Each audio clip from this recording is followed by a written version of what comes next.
everyone, I'm Menchaca, and if Orlando, Florida has been popping up in your searches, your conversations, or even your daydreaming lately, you're definitely not alone.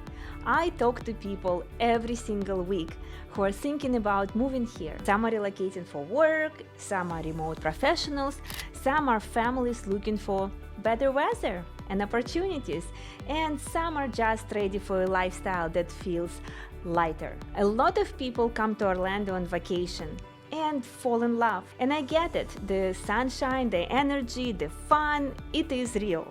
But living here full-time in 2026 is very different from visiting for a week. I live and work in this market, and I see what people love, what surprises them, and what they wish they had known sooner. So today, I'm walking you through the real experience of living in Orlando right now. The good, the challenging, the expensive, and the exciting. If you're seriously considering Orlando, watch this all the way through. And if you want help figuring out where you actually fit here, reach out to me anytime. Let's dive in.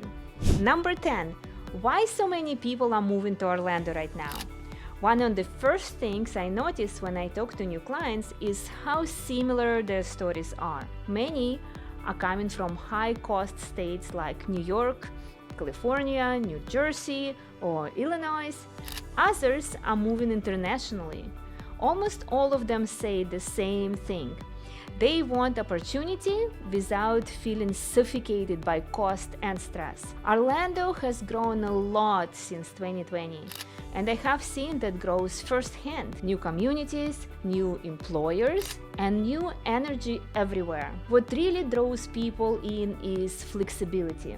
Orlando works for remote professionals, career changers, and families all at once. But I always tell people this: growth brings opportunity, but it also brings competition, and that really shapes everything else we're about to talk. Orlando is no longer just a theme park city. When people first mention Orlando, they usually joke about Mickey Mouse. And yes, tourism is still massive here.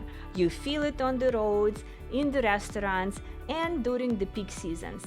But living here, I see a very different side of Orlando. This is a city with real career paths, healthcare, medical research, defense, airspace, simulation education, finance, and corporate operations all play a major role now. I work with professionals who moved here for serious jobs, not service work. Many were surprised by how professional and business-focused Orlando has become. Tourism is still part of the daily life, but it's no longer the whole story. And for many people, that is exactly why Orlando feels like a place you can build a future, not just take a vacation. The cost of living is higher than many expect. This is one of the hardest conversations I have with people, but it's an important one. Orlando is not cheap, and it's not a cheap Florida anymore. I see buyers shocked when they realize that many homes now fall in 400, 700,000 range, especially in areas people actually want to live. Rent surprises people as well. Apartments and rental home cost much more than they used to be just a few years ago. Then there's utilities. Summers are hot and air conditioning runs constantly. Electric bills can be a real adjustment. When you add insurance, HOA fees, and everyday expenses, Orlando requires honest budgeting.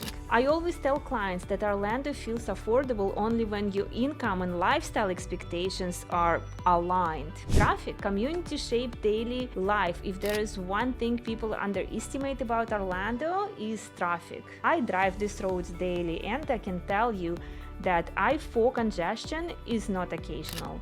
It is part of life. And in construction and constant tourism, and commute time can feel unpredictable.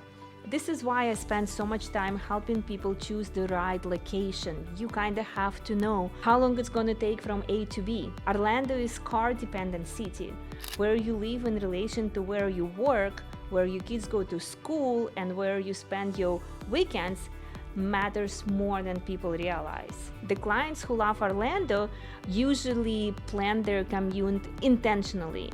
The ones who struggle often tell me they wish they had thought through about this traffic situation sooner. Schools and family life require strategy as well. When you work with families, schools are always a big topic, and they should be. Orange County does well overall, but individual school quality varies a lot depending on location. I have seen families fall in love with a house only to realize later that the school situation does not really fit their needs. Orlando has great public schools, magnet programs, charters, and private options, but they're not evenly spread around. I always encourage families to research schools first and then choose housing. The families who do this feel confident and settled after all. The ones who do not often feel stressed and rushed after they move. Let's talk about UCF. It plays a major role in Orlando growth. One thing I personally love about Orlando is the influence of the University of Central Florida. We call it UCF. It brings over 70,000 students into the city and feeds talent into engineering, aerospace, healthcare, technology, finance, and analytics. I see how this impacts job growth and keeps Orlando feeling young and forward-thinking. For families, this matters. For employers, it matters. For long-term stability, it matters. UCF is not just a college campus you drive past. It is a major reason Orlando continues to grow beyond tourism and remain competitive in the long run. Florida weather is real adjustment. I always tell people this honestly. Florida weather is beautiful, but it requires adjustments. Summers are long, hot, and humid. Afternoon storms are common. You learn quickly to plan outdoor activities early in the morning or later in the evening. Hurricane season is a part of life too. Even when storms do not hit Orlando directly, weather alerts and disruptions become pretty normal over here. Most people adapt faster than they expect, but it is important to understand that weather shapes daily routines here. Once you accept that reason, life feels much more manageable. Living in a tourist city feels very different than visiting one. Visiting Orlando is so much fun. Living here is a little bit different. When you live here, you share the city with millions of visitors, and that affects traffic, restaurants, short-term rentals, and even noise levels in certain areas. Some of my clients love the energy and excitement. Others realize quickly that they need a quieter, more residential neighborhood. And this is why I stress location so much. The right neighborhood can make Orlando feel calm and balanced. The wrong ones can make it feel overwhelming. Where you live completely changes how you experience the city day to day. Orlando is extremely lifestyle dependent. It is something I say often because it is true. Orlando works incredibly well for people who are intentional. Professionals with strong or remote incomes, families with clear education plan, students and entrepreneurs often thrive here. But it is not for everyone. If you hate driving, need very low living costs, or want quiet small town feel, Orlando maybe frustrate you a lot. I have seen both. There's good outcomes and there's bad ones. Orlando rewards people who understands what they want and plan accordingly. When your lifestyle and expectations match, the city it can be in an amazing place to live. The real truth about living in Orlando in 2026. So here's the honest truth from someone who lives and works here. Orlando in 2026 is opportunity rich, diverse, busy, and more expensive than it used to be. It offers career growth, education options, entertainment, and cultural variety, but it's not effortless. It requires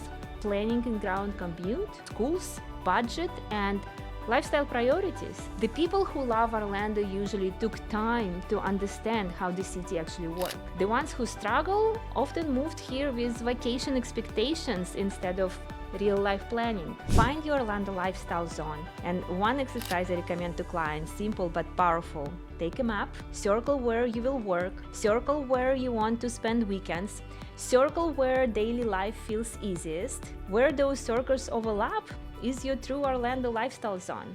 That is where people tend to feel at home long term. And final thoughts on CTA. Orlando is no longer just a place to visit. It is a place to build life. When you move here with clear expectations, a realistic budget, and intentional plan, Orlando can be an incredible place to live, to work, and grow. But it's not for everyone, and that's okay. If you are considering a move to Orlando and want honest guidance from someone who knows this market and truly cares about helping you make the right decision, I would love to help you. Call or text me anytime, send me an email, or follow along for more real talk about Florida living. If this video helped you, please like it, subscribe, and comment below with the area you're considering next. I'm Menchaca, and I'll see you in the next one.